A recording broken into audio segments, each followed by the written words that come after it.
Hola a todos y todas, esperando que estén muy bien. Les saludamos desde el programa Pulso Global y les damos la bienvenida a nuestra transmisión número 17.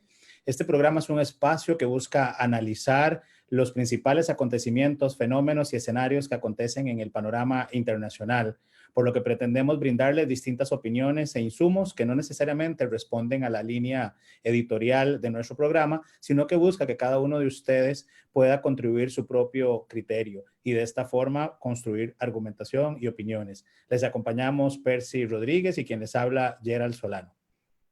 Bienvenidos. Vamos a iniciar con nuestra sección de noticias. Es hora de tomarle el pulso al acontecer global. Por su parte, el periódico El País de España intitula "La pandemia sigue el rastro de la desigualdad en México". Parece ser que un análisis de los datos que ha hecho ese medio noticioso sugiere que los contagios y las muertes están creciendo más en los sectores populares del sureste de la capital y de la zona metropolitana, así como de las grandes urbes de la frontera norte de México. Por su parte, BBC Mundo titula Suecia, el debate que despierta la singular estrategia del país europeo de no confinar a su población durante la pandemia. Definitivamente un tema que ya hemos abordado en este programa, le hemos tomado el pulso, particularmente al caso de Suecia, que lo hemos mencionado. Todos los países han tenido una reacción distinta, ¿verdad? Algunos han seguido las líneas y recomendaciones de la Organización Mundial de la Salud, otros por su parte han tomado algunas decisiones diferentes en cuanto a este confinamiento, y el caso de Suecia es uno de ellos. Es uno de los pocos países europeos que optó por no imponer restricciones a su población para evitar esta propagación, por lo que les invitamos también a tomar el pulso a esta noticia. El periódico The Washington Post indica que las relaciones entre Irán e Israel continúan en una especie de ciberguerra. Lo que se está planteando acá es, pareciera de nuevo, un ataque cibernético que, si ustedes recuerdan, hace unos 10 años quizás se había dado por parte, se supone, que de la inteligencia israelí, y que había atacado los sistemas informáticos iraníes que tenían que ver con o que monitoreaban la producción o el enriquecimiento de uranio. Bueno, al igual que pasó eso hace tal vez unos 10 años, ahora pareciera ser que el Gabinete de Seguridad israelí anunció algunas pruebas y acciones bélicas que se han hecho precisamente contra la compañía que controla algunas incursiones en el tema del ciberataque, en el tema igual el tema nuclear, al mismo tiempo que Israel se queja de algún tipo de ciberataque que recibió en las compañías del suministro de agua. Un tema sin duda delicado y que, bueno, son parte de la escalada entre estos dos países en el Oriente Próximo. Por su parte, el medio El Mundo de España titula: el gobierno francés baraja convocar la segunda vuelta de las municipales en junio.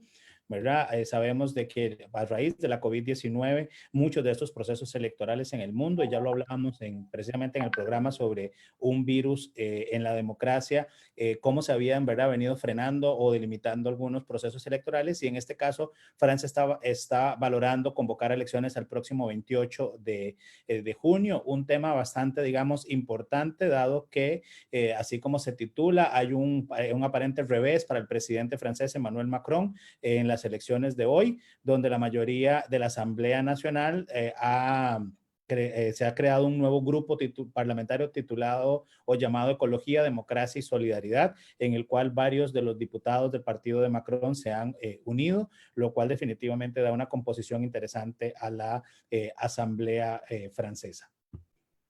France 24 intitula Loreto, la región amazónica de Perú, que ruega por oxígeno y más médicos frente al COVID-19. Bueno, esa es una gran pregunta que uno normalmente se hace. ¿Qué pasa, digamos, con los grupos que están en la Amazonia? Pero no solo en Brasil, sino también, por ejemplo, en la Amazonia peruana. ¿Cómo llega la pandemia a esos lugares? bueno, parece que en el caso de Loreto, en los Andes, peruanos, es una zona drenada igual que la Amazonia por amplios, que la Amazonia brasileña por amplios ríos. Pareciera que ahí se está dando la pandemia y están pidiendo pues máquinas de oxígeno y médicos frente a esta pandemia. Sputnik, por su parte, titula Palestina se retira de todos los acuerdos con Israel y Estados Unidos. El presidente de Palestina, Mahmoud Abbas, informó que el país se retirará de todos los acuerdos con Israel y Estados Unidos debido a las pretensiones de Tel Aviv de anexionar más territorios. Como recordarán, uno de los principales temas de los cuales se ha puesto la Organización para la Liberación de Palestina y el Estado palestino es precisamente que en el famoso acuerdo del siglo, como lo tituló el presidente Trump, se incluye la anexión de Jerusalén indivisible a el Estado de Israel, tema que por supuesto ha rechazado la digamos, la Organización para la Liberación de Palestina y el Estado palestino, y que se ha unido a ello la Liga Árabe. Entonces, definitivamente un tema que, Percy, creo que tendremos que dedicar un programa de pulso global para tomarle el pulso a la situación que vive el Oriente Medio, particularmente el caso de Israel-Palestina. Por su parte, la agencia Europa Press intitula La ONU denuncia un alarmante aumento de operaciones militares fomentado por la injerencia extranjera en Libia. Tema sin duda del que estaremos hablando hoy con nuestro especialista, el doctor Antonio Barrios. Pero bueno, antes de eso, quisiéramos también mencionar otra noticia que titula Notiamérica, que se llama La ONU asegura que las partes en Siria han acordado reiniciar sus contactos en Ginebra tras el coronavirus. Parece ser que tanto el gobierno de Bashar al-Assad como la oposición estarían anuentes en estas jornadas, en estos tiempos de coronavirus, de continuar sus reuniones en Ginebra. Pudiera ser una buena noticia para ese país. Bueno, vamos a seguirle el pulso a esa noticia internacional. Y por su parte, finalmente, el New York Times en español titula La urgente modernización del Mercosur. El bloque comercial sudamericano está en crisis, pero ante el panorama económico sombrío provocado precisamente por la pandemia de la COVID-19, es necesario actualizarlo y fortalecerlo. La mejor vía para enfrentar la situación será hacerlo de manera regional, y como sabemos, hay definitivamente un tema acá particular con las decisiones que ha tomado Argentina de no participar en algunas negociaciones con el Mercosur y precisamente algunas cuestionamientos sobre el liderazgo y la forma en que ha venido manejando el tema regional por el presidente brasileño Jair Bolsonaro. Pero bueno, hoy dejaremos las noticias hasta este momento, porque como mencionaba Percy, tenemos un invitado especial y queremos entonces aprovechar el espacio para conversar con él, por lo que les agradecemos a ustedes por continuar con nosotros, y de esta forma pasamos a nuestra sección del personaje de la historia. Hoy hablaremos del rey Idris I y Muammar el Gaddafi, dos referentes fundamentales para la comprensión de nuestro tema de fondo. ¿Y quién más y mejor que nuestro historiador Percy Rodríguez para hablarnos de este tema? Bueno, sin duda, siempre nos interesa conocer un poco sobre el tema de fondo que vamos a tratar, y hemos querido muy rápidamente hacer un recorrido por la historia de Libia, comenzando de por qué el nombre. ¿Por qué el nombre? Bueno, viene de los Libu.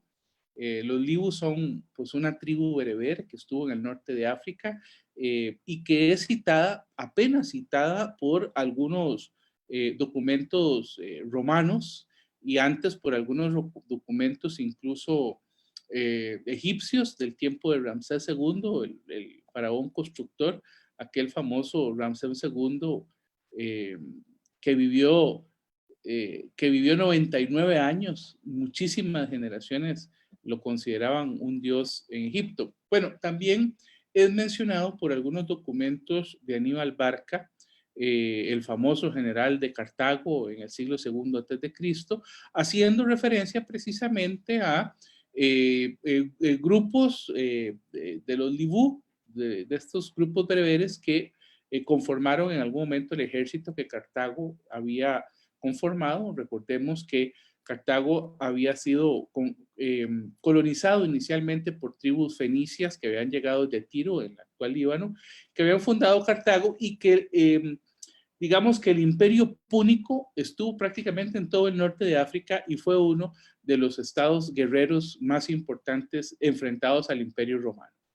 Bueno, posteriormente ese estado púnico crearía 3 ciudades importantes en esa zona y de ahí el nombre de Trípoli. El nombre de Trípoli, que es la capital actual de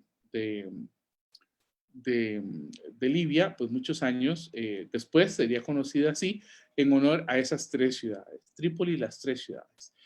Posteriormente, Libia fue conquistada por los griegos, por Alejandro Magno, por la dinastía de los Ptolomeo, de Ptolomeo I, ¿verdad? Que fue uno de los generales de Alejandro, que quedó, que cuando se dividió en 4 el imperio de Alejandro Magno, a él le tocó la parte de Egipto.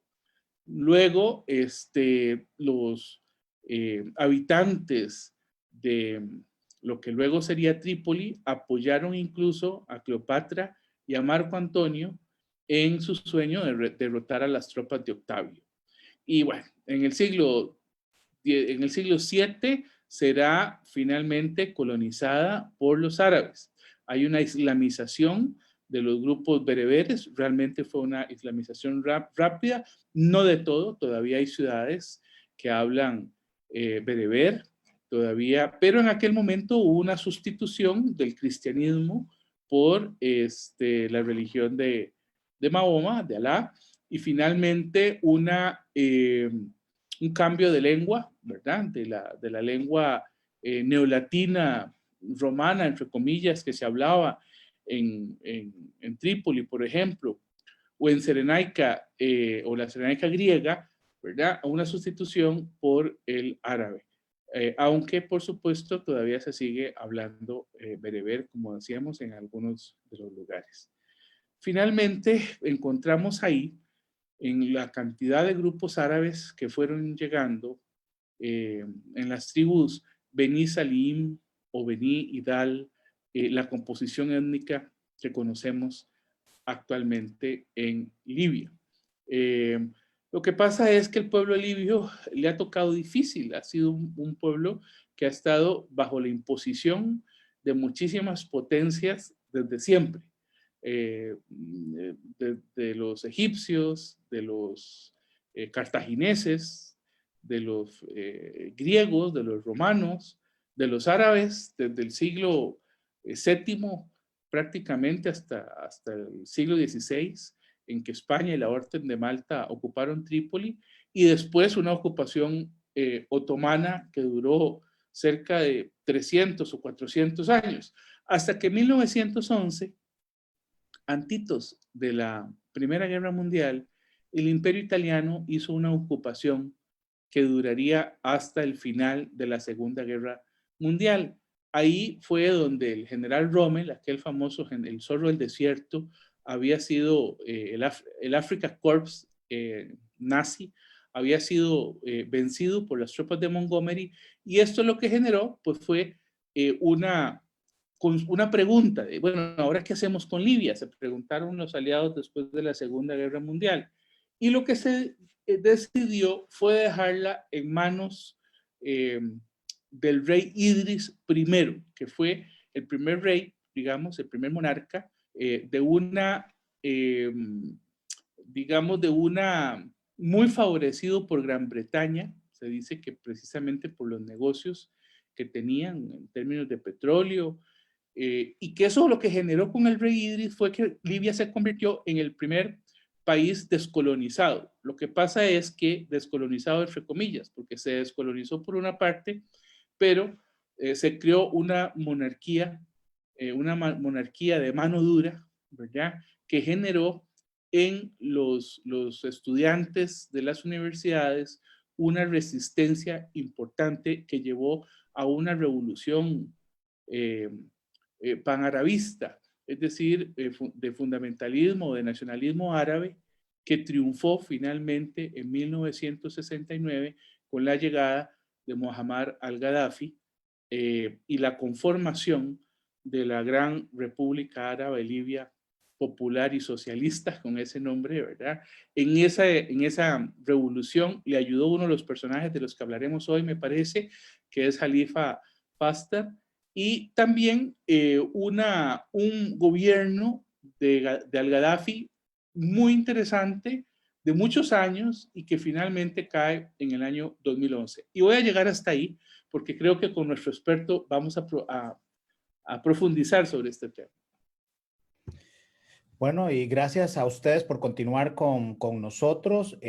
Hoy estamos en el programa Pulso Global, en el cual analizamos los diferentes acontecimientos que suceden en el sistema internacional.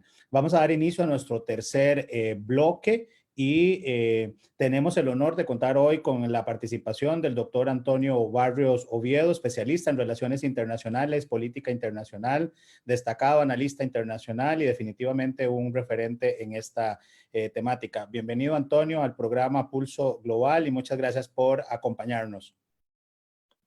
Muchas gracias, don Gerald, y a don Percy también por la invitación y a los que nos escuchan también.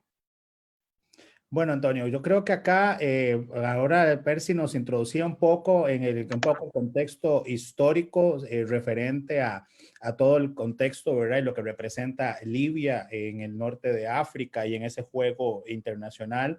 Y precisamente quisiéramos iniciar conversando un poco sobre lo que hemos titulado hoy Libia en ese juego de las potencias. Y lo primero que yo creo que para muchos se nos viene a la mente es la primavera árabe, ¿verdad? Y ahí algunos empezaron a escuchar, ¿verdad? Más recientemente temas referentes a Libia.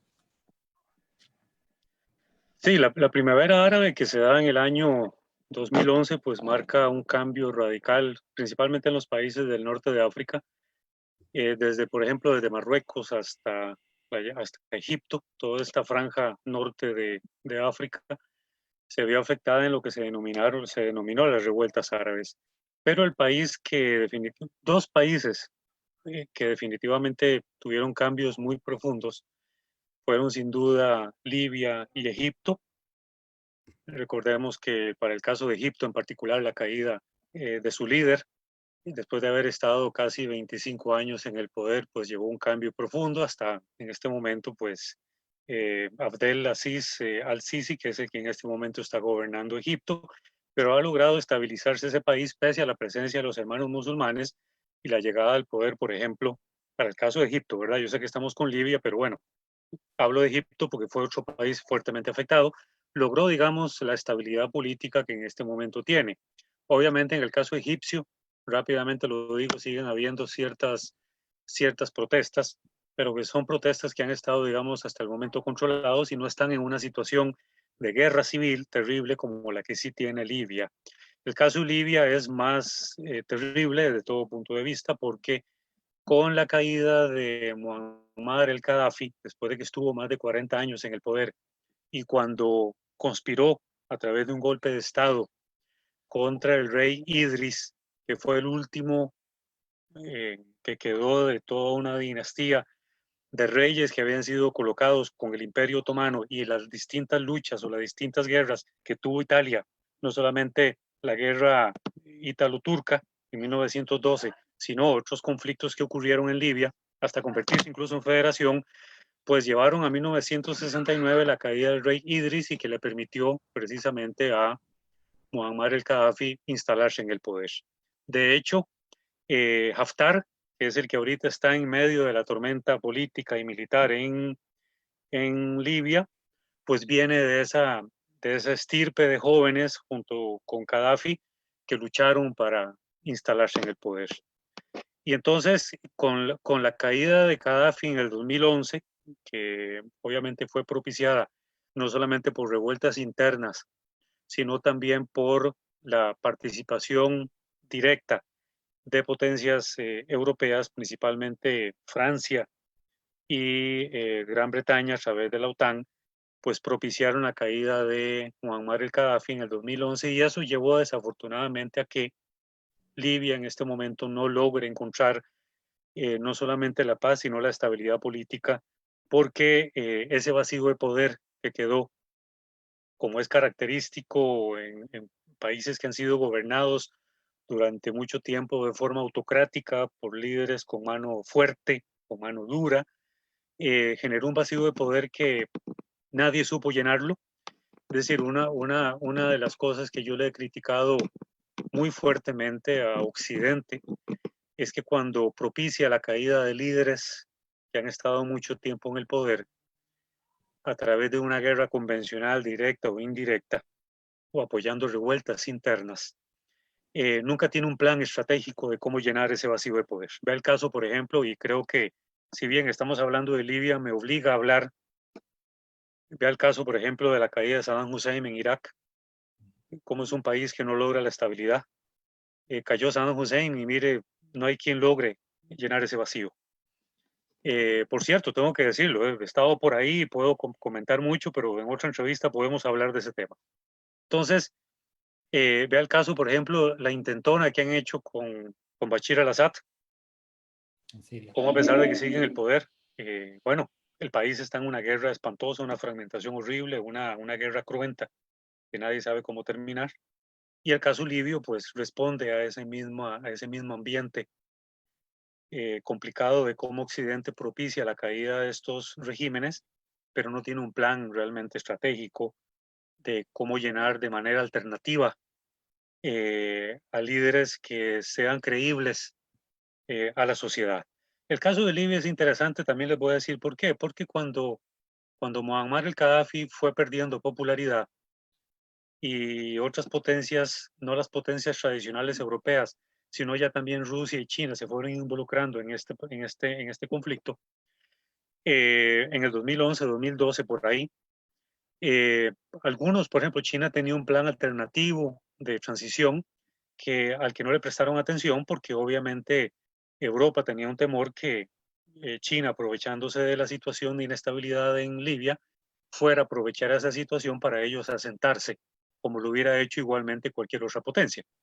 Entonces, en virtud de eso, el plan alternativo que China tenía para tratar de estabilizar el país y evitar de que cayera en una guerra como de la que no sale, bueno, propició a que los europeos aceleraran su presencia o su participación, y eso llevó a que Francia apoyara a un grupo en particular, los italianos se mostraran neutros, Gran Bretaña dijera yo estoy en favor de fulano, mengano, Estados Unidos, que entró un poco tardío a esta situación, pero entró finalmente, dijo apoyamos al frente de salvación de Libia, etcétera. Entonces, la caída de Muammar el-Gaddafi, más que haber traído, después de que se satanizan estos líderes, después de que se hubiera esperado que trajera estabilidad para los libios, pues trajo una situación de conflicto peor de la que nadie hubiera podido imaginar.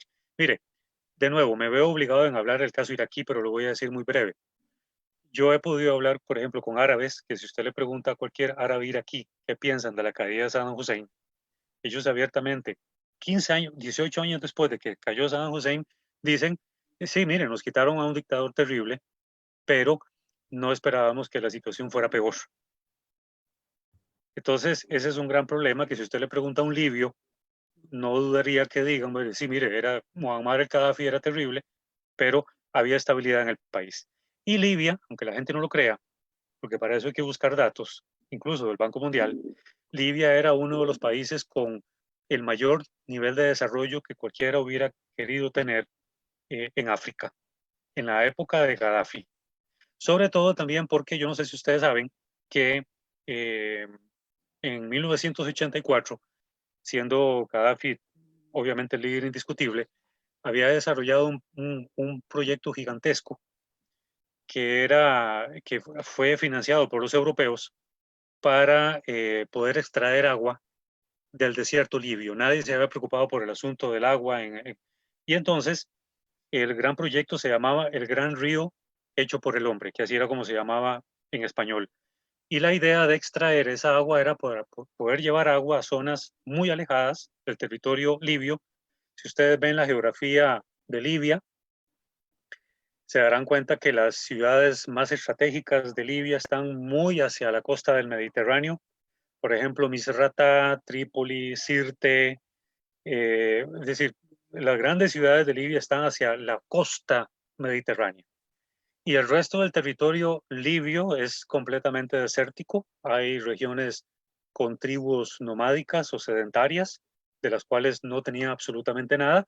Y ese proyecto gigantesco, que es el que hoy está en disputa en Libia, pues fue algo que le dio una gran popularidad a Muammar el Gaddafi.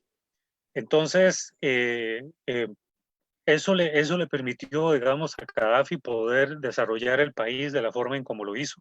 Repito, hay que buscar las cifras del Banco Mundial. Recordemos también que entre mediados de los 80s y finales de los 80s, él había nacionalizado el petróleo, le había quitado las concesiones a las poderosas empresas petroleras europeas, ¿verdad? Y él había utilizado toda la cuota petrolera para el desarrollo del país.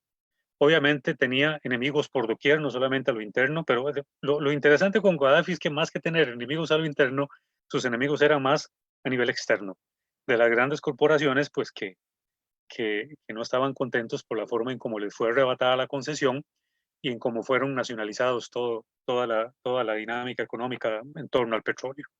Entonces, muy poca gente sabe en realidad sobre la economía libia. Lo que recuerda el grueso de la población es la satanización que se hizo, por ejemplo, de Muammar el Gaddafi para justificar, digamos, su caída, que los medios de comunicación desafortunadamente se prestan a ese juego espurio para justificar una intervención militar o la caída o la revuelta contra un líder en particular.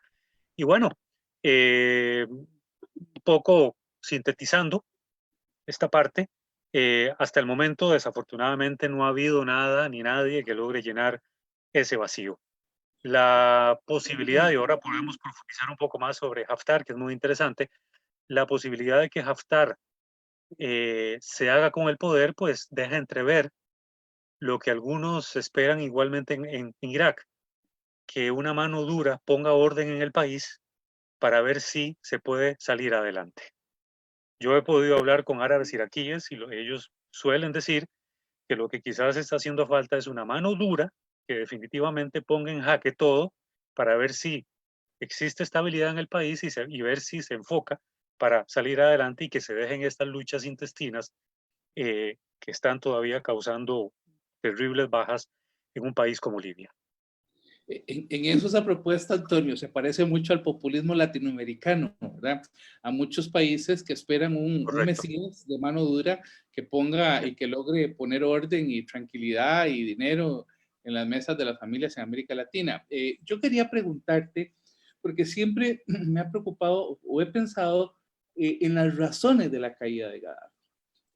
Yo entiendo lo que vos planteás en términos de las potencias, es decir, Gaddafi tenía enemigos por todas partes, tenía a los vecinos, había participado en la guerra de Chad, en aquella famosa guerra, la guerra de los coyotas, ¿verdad? Que la había perdido Libia, y también tenía enemigos poderosos en Europa a partir de los digamos,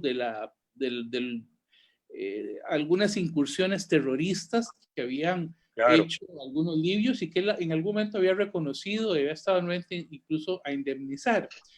Pero yo recuerdo cuando comenzó la llamada primavera árabe en el 2011, ver muchísima gente en las calles, es decir, muchísimo libio contra el ejército. Bueno, hubo fracciones del ejército que se manifestaron incluso en contra de al-Gaddafi. Pero, ¿qué fue lo que pasó en ese país para que la gente saliera a la calle?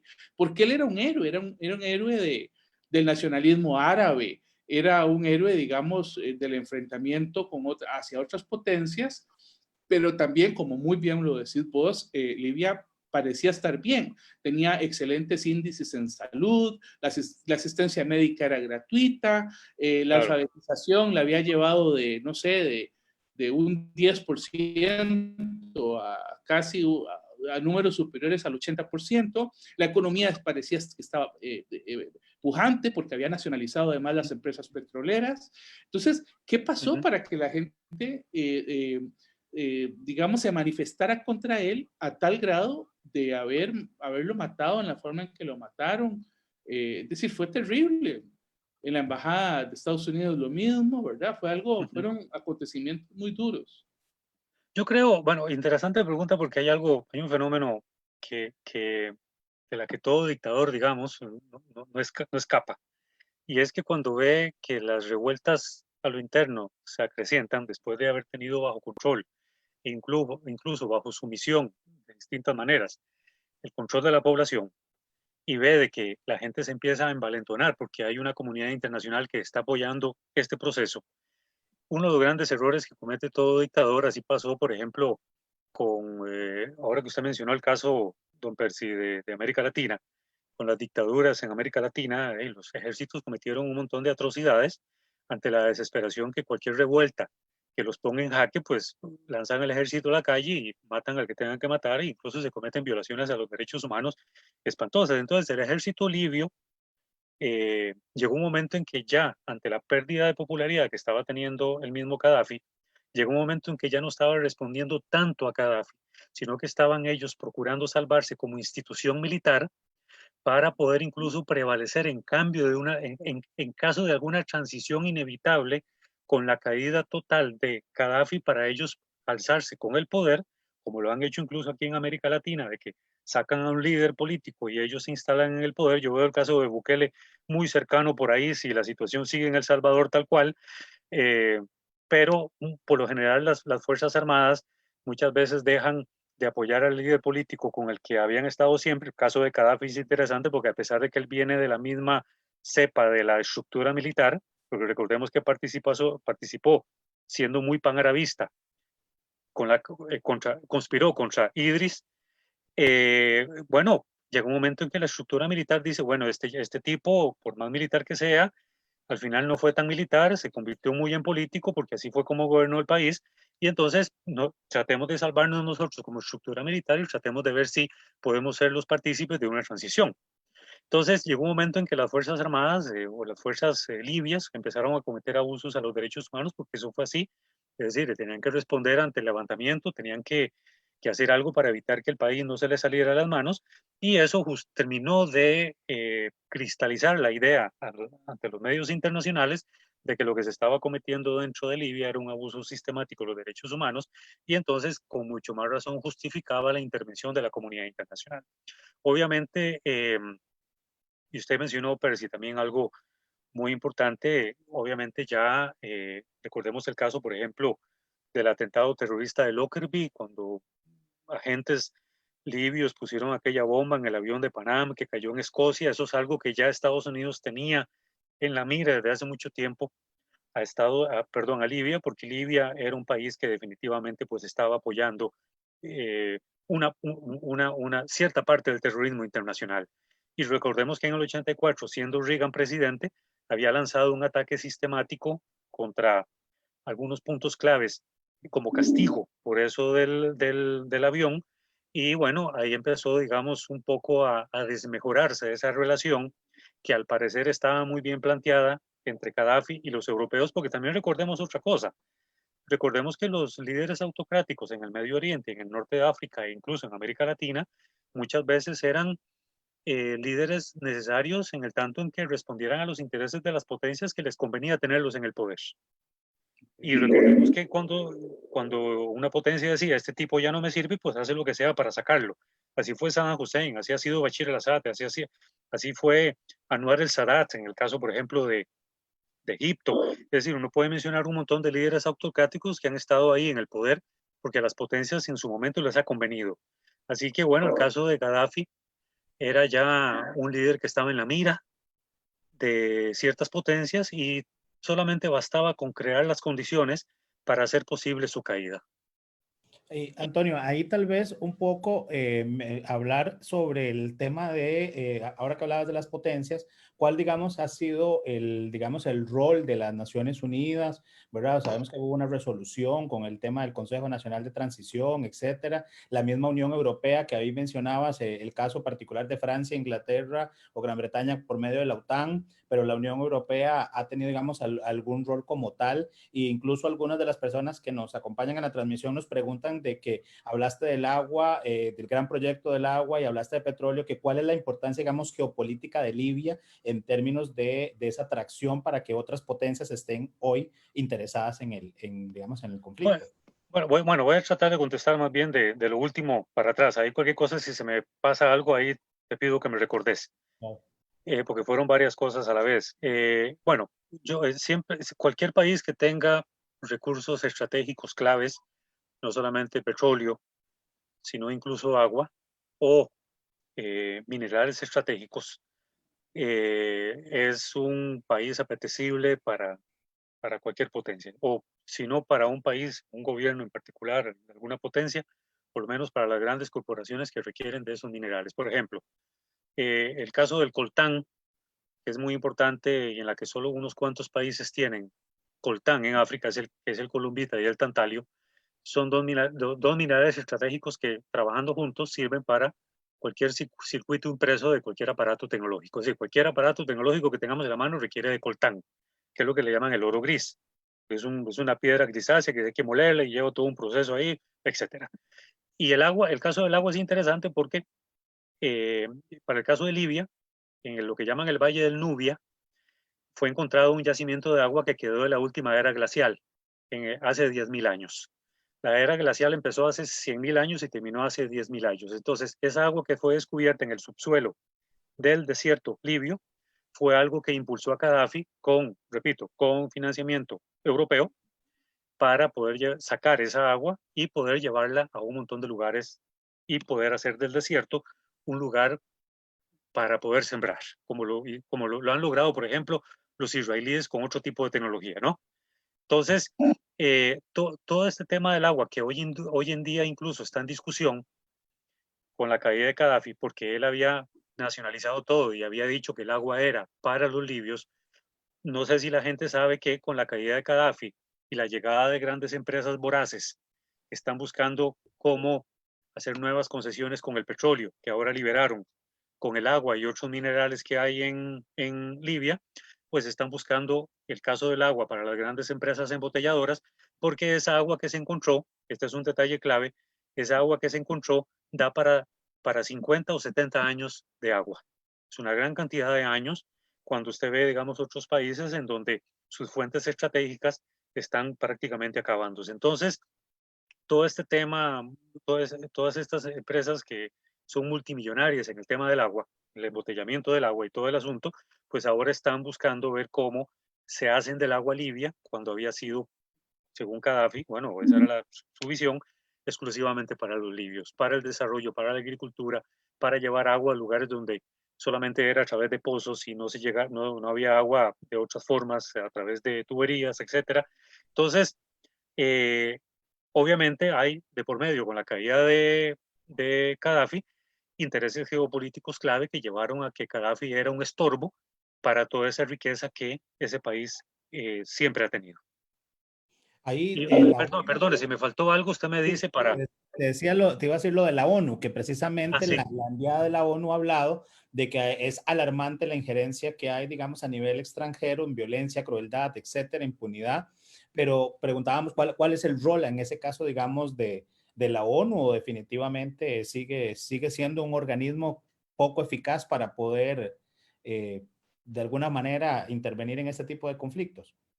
Sí, vea, hubo un tiempo en que yo solía decir, hace ya bastante, en que Naciones Unidas ha sido muy malo en poder evitar conflictos, pero en apariencia fue muy bueno en las etapas post-conflicto para llevar procesos de paz después de que la mitad de la población se ha matado o se han cometido las peores atrocidades.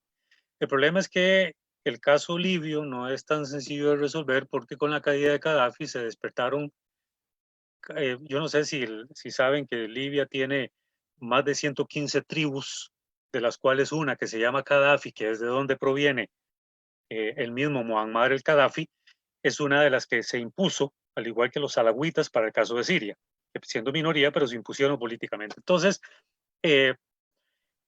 arreglar a un país que entró que liberó a una gran cantidad de grupos que hubieran entrado en guerra desde hace mucho, pero que por 40 años Gaddafi los sostuvo, al igual que hizo Saddam Hussein. Y perdone, pero hay países que son en analogía a esta situación.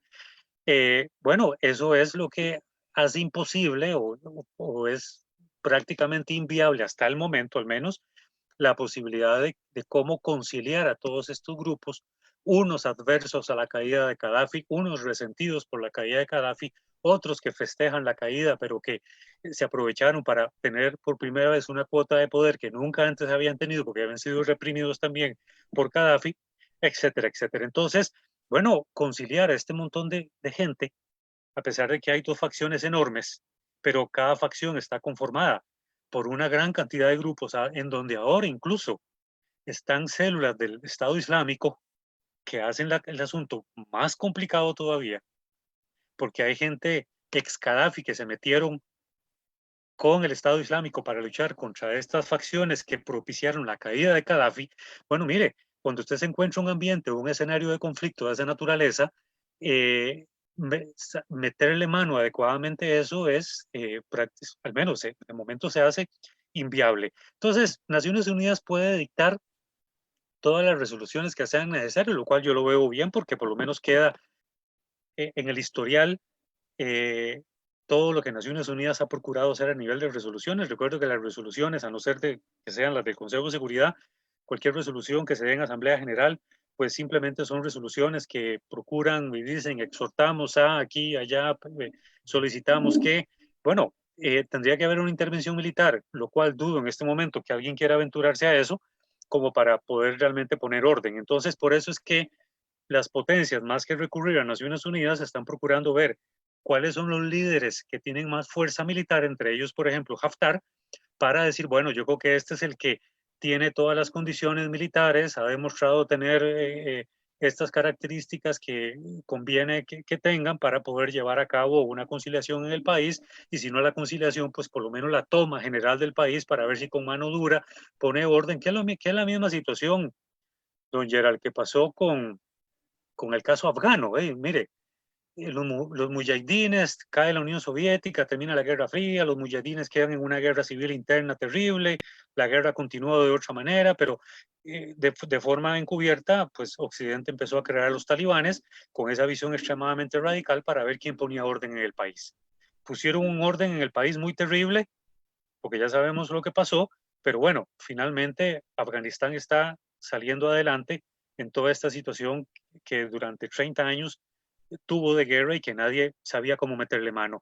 Habría que ver ahora, más allá de lo que Naciones Unidas esté haciendo, ver si este militar que viene incluso desde la época de Gaddafi, porque fue entrenado por la época soviética, logra hacerse con el poder. Todo apunta que parece que sí, y habría que ver si con esa mano dura que él promete poner se solucionaría la situación interna.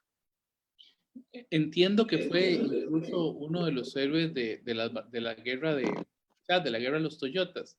Sin embargo, en algún momento, precisamente, el haberse convertido en una de las figuras claves de esa guerra generó algún tipo de recelo por parte de al-Gaddafi, que al final terminó repudiándolo.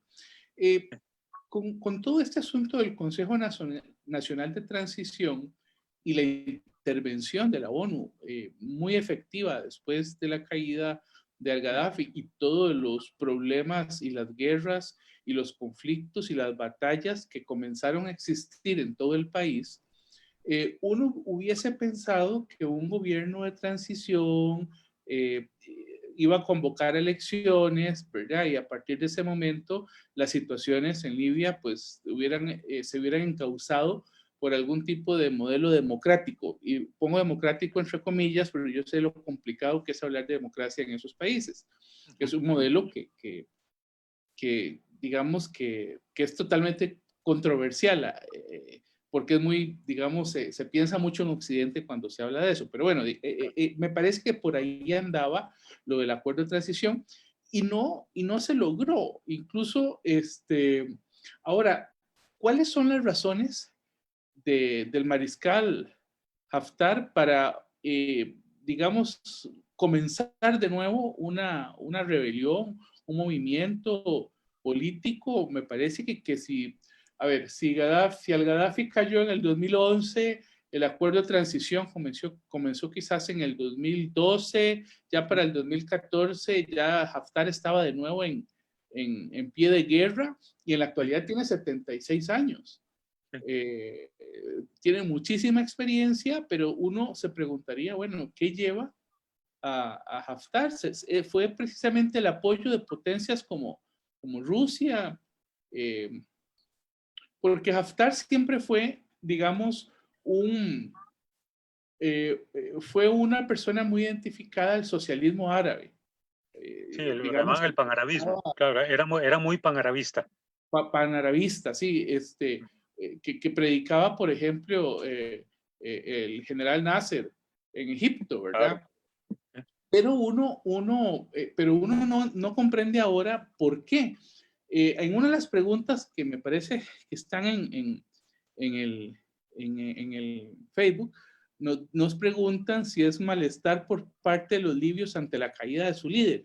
Lo que pasa es que ellos estaban separados, ¿verdad? Haftar ya estaba separado de al-Gaddafi desde hacía mucho tiempo. Entonces, ¿cuáles son las razones que lo llevan a comenzar de nuevo, digamos, un nuevo movimiento revolucionario? Tal vez para acotar un poco, antes de esta última pregunta, acotar algo, desde 1900, en realidad desde 1900, cuando cae, una de las cosas que propicia la caída del rey Idris, que es donde Gaddafi era coronel, al igual que el mariscal Haftar, fue la no participación del rey Idris en la guerra de 1967 en Israel, de los países árabes, ese panarabismo que lanzaron esa guerra contra Israel. Ahí hubo una participación prácticamente nula por parte del rey Idris, que no quería meterse en esa guerra, y eso, al parecer, ciertas estructuras muy panarabistas que esperaban del rey Idris una participación plena en contra de Israel, no fue así, y entonces una parte de la estructura militar entra en descontento, y Gaddafi, principalmente Gaddafi y Haftar, que eran muy unidos en ese entonces, propician la caída del rey Idris, y ahí es donde ya se montan en el poder. Usted dijo algo, don Percy, que también es muy interesante, eso del tema de los celos que hay a nivel del poder. Sí, evidentemente han habido liderazgos de ese tipo en donde alguien que igualmente es querido no cae bien porque aquel me está quitando el espacio y yo prefiero ser o me autoproclamo héroe alguna, de alguna campaña militar. Entonces muchas veces o lo matan o la persona se tiene que ir al exilio, como pasó por ejemplo con Haftar. Él había entrado en descontento por la forma en cómo Gaddafi estaba conduciendo el país. Igual, el mismo Haftar estaba esperando de que la forma en cómo Gaddafi esperaba conducir el país fuera igualmente quizás idílica o algo hacia la democracia, y terminó siendo, digamos, muy autocrático. Entonces, ahí, bueno, Haftar se va al exilio mucho tiempo. Fueron de los militares, lo que antes se llamaba los militares duros, entrenados por la época soviética. Era gente que realmente estaba dispuesta a morir por lo que fuera.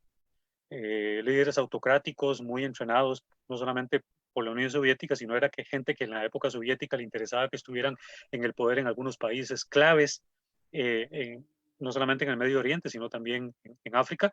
Y bueno, estuvo más en el exilio Haftar que propiamente. Cuando regresa ya, quiso regresar en el 2012, pero prácticamente le fue imposible eso que él pretendía hacer, y ya es cuando regresa en el 2014. A mí me late, para ya ahora sí contestar su pregunta, lo último, a mí me late que después de haber estado él casi 20 años en Estados Unidos, a mí me late que quien está promoviendo para que se convierta en el líder es Estados Unidos.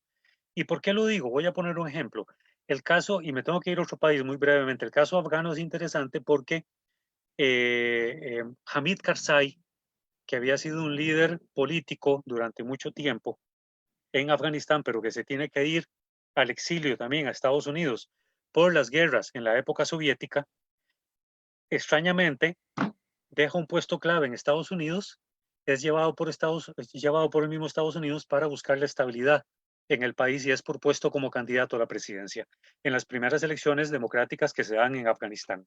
Entonces, me late que, y eso es una opinión muy personal, puedo estar equivocado, me late que Haftar esté llevando esa misma línea, apoyado más por Estados Unidos, aunque hay obviamente otros países que lo están apoyando, pero es porque las características que él tiene le están permitiendo ver a las potencias, por la experiencia, las características políticas, por las conquistas territoriales que ya ha logrado, si no en mapa de las dos facciones que están en enfrentamiento en Libia, uno puede ver ahí de que prácticamente Haftar está conquistando muchas otras ciudades que había estado perdiendo. Entonces, bueno, solamente le falta Trípoli, que es decir, la capital siempre es el bastión final para cualquier grupo armado en un país. Entonces, yo creo que por conquistar Trípoli le va a permitir a él poder, si no autoproclamarse presidente, yo tendría duda de que exista alguna cuestión de transición. Él lo ha dicho muy claro, él está interesado en un tema de mano dura para estabilizar el país. Y bueno, habría que ver si no se llega a una situación muy similar a la de Gaddafi, solamente que en tiempos más modernos.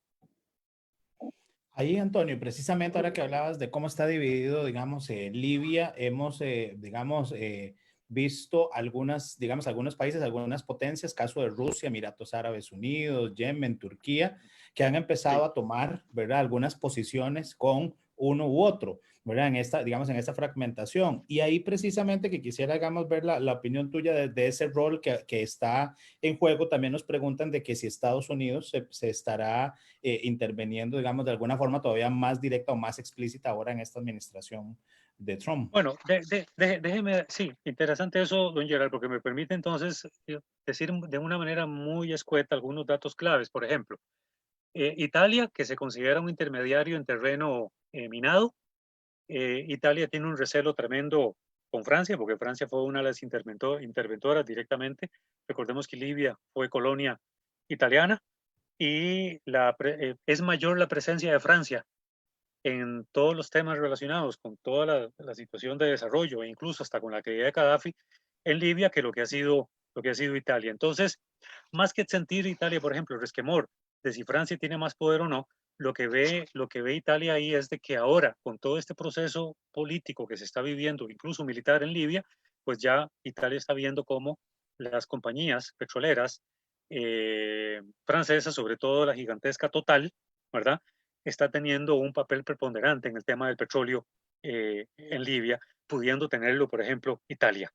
Entonces hay un resquemor, hay un descontento por parte de Italia, quizás no fue incluida. Además, hay un tema que creo que vale la pena mencionar.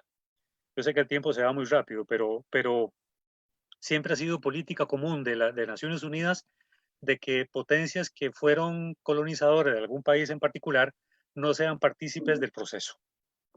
Así pasó con Francia, con el caso de Ruanda, así pasó con el caso de Bélgica en Ruanda, igualmente el genocidio de los 90, de que no se aconseja que antiguas potencias colonizadoras en un país determinado participen en un proceso de paz porque el descontento puede ser mayor. Entonces un poco va por ahí lo que yo creo que puede ser de que Italia, porque se ha mantenido muy al margen o muy en neutro en eso. Después hay el caso de Turquía muy interesante porque Turquía ha tenido una participación, sí, muy abierta, apoyando a Haftar con armamento, recordemos que Turquía ha tenido un papel clave, abierto, desafiando incluso a Occidente. Recordemos los conflictos que Turquía tiene con la Unión Europea, con Estados Unidos, para el caso de Siria o los kurdos. Entonces, Turquía ha ayudado abiertamente y así lo ha reconocido, por ejemplo, eh, eh, ¿cómo se llama el líder turco? Ya se me fue el nombre. Pero bueno, el presidente de Turquía reconoció que sí, Recep Tayyip Erdogan, sí, correcto. Ha apoyado abiertamente con equipo militar a la facción que a él le conviene para poner estabilidad, porque obviamente hay intereses geopolíticos, al igual que China está haciendo lo mismo, los rusos igualmente. Los rusos están apoyando a Haftar.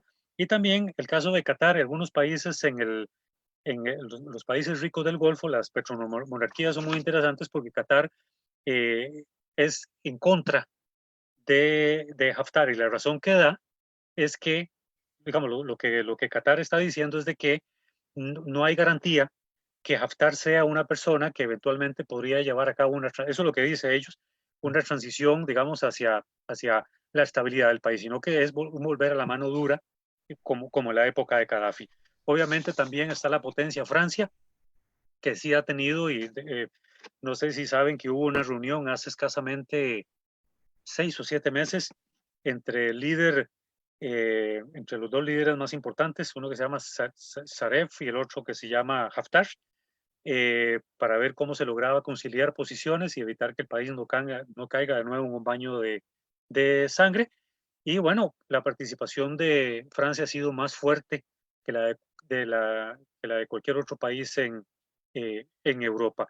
Y el caso de Estados Unidos, que se considera pues como el invitado sorpresa, al menos con Trump, porque recordemos que todo el fiasco aquel siendo Hillary Clinton secretaria de Estado y todo lo que pasó con la embajada en Benghazi y toda la crítica internacional, pues prácticamente alejó a Estados Unidos del conflicto de Libia, pues Trump, de los 2 últimos años para acá, se ha venido involucrando cada vez más en el proceso, en lo que está ocurriendo en Libia, y eh, no sé si paradójicamente o de manera interesante, con el caso afgano y el proceso de paz que está llevando con los talibanes o los líderes talibanes. Entonces, que repito, son conflictos que los países no saben cómo meterle mano y muchas veces los dejan ahí, como lo había dicho, por ejemplo, en su momento en la guerra en Ruanda, François Mitterrand, que había dicho en algún momento, bueno, hay que dejar que los ruandeses terminen de matarse hasta que estén cansados para ver si después de ahí se sientan a negociar.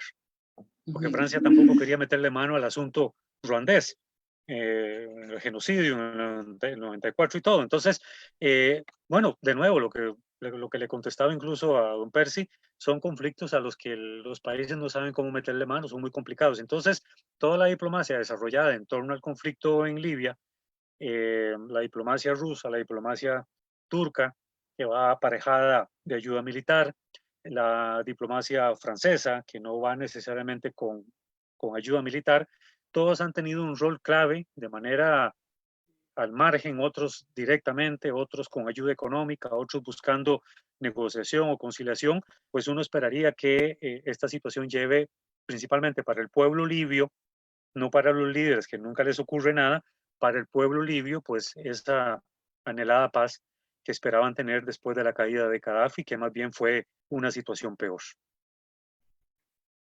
Claro. Y a uno le preocupa muchísimo ver lo que está sucediendo actualmente en Libia, ¿verdad? No solo por la guerra cruenta, sino además por el tráfico de personas y todo lo que está sucediendo, digamos, claro, con la población. Sí. Que me gustaría que dediques unas últimas palabras a ese tema. Pero si uno ha visto, digamos, que las potencias lo que han hecho ha sido como a favor de uno o de otro, ¿verdad? Sea a favor de Zaref o del gobierno o a favor de Haftar, lo que han hecho es atrasar de alguna forma que uno de los dos grupos termine ganando. Si es el caso del gobierno, lo que ha permitido la intervención de Erdogan, la intervención de Turquía, ha sido dilatar el proceso, pero incluso antes de que el Congreso, de que el Parlamento turco permitiera la intervención de asesores, de armas, de tanques, de material bélico por parte de los turcos al gobierno, ¿verdad? Para soportar el asedio de Haftar.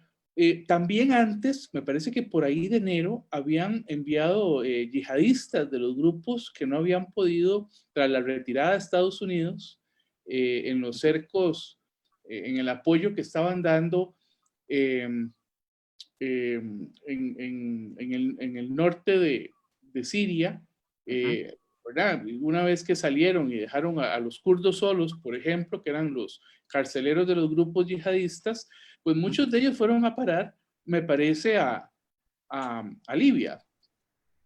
Sí, de hecho, para ir de nuevo, de lo último para atrás, los grupos yihadistas o toda esta gente del Estado Islámico, digamos, ellos se dedican a la guerra, es decir, no saben hacer nada más.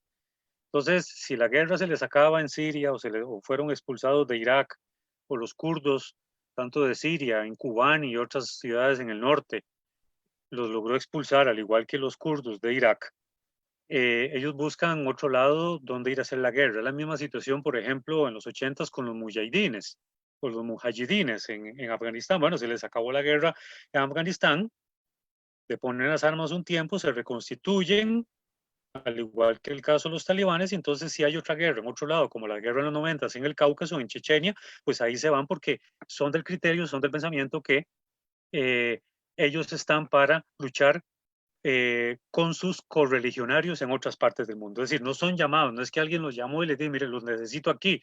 No, ellos simplemente encuentran y saben dónde hay otras situaciones de conflicto, donde ellos saben que encajan perfectamente en las características de ese conflicto y por tanto, entonces, se van a Libia o se van a cualquier otro país africano, por ejemplo, el caso de Boko Haram y esas alianzas estratégicas en Nigeria de Boko Haram con otras células del Estado Islámico, bueno, hacen que la situación de conflicto sea todavía peor, porque ya el caso libio ya no solamente es luchar contra los autóctonos del lugar, sino que ahora es luchar con gente que viene de otro lado y que es gente incluso todavía más sanguinaria. Entonces, bueno, esa gente busca, lo que ellos necesitan simplemente son estados que estén en conflicto y ahí simplemente se van. Así que bueno, la situación en Libia se hace más, es decir, se hace más complicada desde todo punto de vista, más difícil de poder resolver porque ya tenés que entonces ver cómo hace usted otro tipo de guerra, porque ya no está luchando contra los propios, sino que está luchando contra otra gente que está buscando otro tipo de inestabilidad que es la que le conviene para crear un califato o incluso resquebrajar el país todavía más a profundidad de lo que ya de por sí está resquebrajado, para ellos crear un califato en algunas ciudades que logren conquistar, como lo hicieron en el Kurdistán, como lo hicieron en el norte de Siria, en donde impusieron su ley sin discusión ninguna. Entonces, bueno, de nuevo, cuando otros grupos ajenos intervienen, o otras potencias, como usted mencionó, la intervención, por ejemplo, de Turquía, es porque se está propiciando o esperan que, lo cual yo lo veo a veces muy equivocado porque, pero bueno, en algunos casos ha funcionado. Quizás lo que esté requiriendo Libia, y no me complace decirlo en lo más mínimo, será otro tipo de guerra mejor focalizada para ver cómo se logra la estabilidad del país. Pero si esto se le sale de las manos, como pasó con la caída de Gaddafi, que es lo que yo empecé diciendo, que se esperaba que hubiera estabilidad porque no había un plan estratégico que sustituyera ese vacío de poder, pues yo esperaría que si lo que están buscando es algo para estabilizarlo, yo espero que, primero, no sea a través de otra cruenta guerra. Y de ser así, ojalá que logren entonces estabilizar lo que haya que hacer y neutralizar a otros grupos armados para a ver si de veras en el país se puede contar con un gobierno que definitivamente domine todo el espectro territorial de Libia que es muy grande. Tal vez un detalle, permítame, porque yo cuando veo ahora la geografía, mire, la geografía de Libia es, ustedes ven el país que es gigantesco, pero es un país que tiene 8 millones de personas apenas. Tiene más Argelia, tiene más Marruecos que un país como Libia, que su geografía es gigantesca y apenas con 7, 8 millones de personas.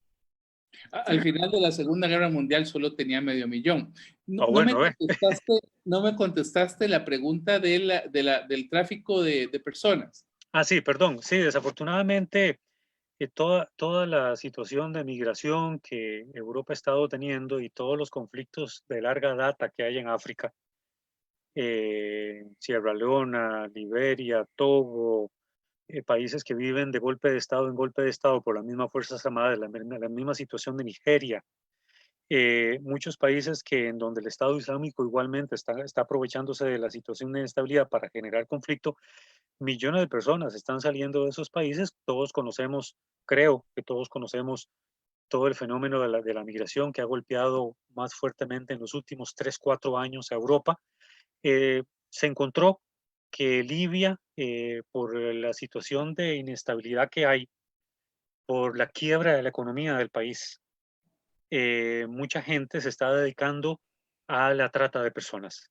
CNN sacó un documental que fue grabado en la clandestinidad, por supuesto, con cámaras escondidas, donde hay negocios de de trata de personas, gente que se dedica a traficar con personas, no solamente dentro de los mismos países africanos, sino también para pasarlos a través del Mediterráneo y tenerlos colocados ya dentro de Europa, en esas redes de crimen organizado muy, muy poderosas, y se encontraron un mercado de personas, de mujeres, de niños, de adolescentes, que sirven a ciertos propósitos por la edad. Las mujeres por una cuestión de prostitución, los hombres por una cuestión de trabajos forzados y los niños por una cuestión también de prostitución o de venta de órganos. Entonces, eso es una situación y encontraron que Libia era el país desde donde estaba saliendo la mayoría de las personas para cruzar el Mediterráneo y llegar incluso al destino, a ese sueño no americano como el caso de Norteamérica, sino el sueño europeo, que es lo que los africanos están buscando. Y Libia, por tener la situación de inestabilidad política, tenía las condiciones propicias para que ese negocio prosperara. Bueno, definitivamente nos quedan todavía temas en el tintero, Antonio. Te agradecemos mucho habernos acompañado, pero definitivamente el tiempo es el peor enemigo de estos programas y que esperemos que esta sea la primera vez que nos acompañas, sino la última en el programa Pulso. Y bueno, este programa ha sido creado para precisamente analizar todos estos fenómenos, ¿verdad? Y todo lo que acontece y poder dar una serie de insumos. Así que muy agradecidos por tu presencia en el programa. Bueno, gracias, don Percy, gracias, don Gerald y doña Gabriela, que está a cargo de los controles, por decirlo así. Sí, ojalá que no sea la última, ojalá que sea de otras y con mucho gusto pues cuentan conmigo. Muchísimas gracias, doctor Barrios, y que pase muy bien, muy agradecidos, sumamente agradecidos, y espero que no sea la última vez que lo podamos tener por acá. Y A ustedes las gracias, buenas noches. gracias. Y Buenas a noches. ustedes que nos acompañan, muy buenas noches y los esperamos la próxima semana con otro tema que estaremos llevándole el pulso desde este programa. Que tengan todos muy buenas noches. Agradecemos a nuestros patrocinadores, InRed Consulting, Iskander Group y Gráfica Creativa por su apoyo para que este espacio sea una realidad. Agradecemos a nuestra productora ejecutiva, Gabriela Navarro, y a Marcela Alán en la difusión de las redes sociales y a nuestro equipo técnico. Que pasen muy bien. Muchas gracias por su atención. Buenas noches.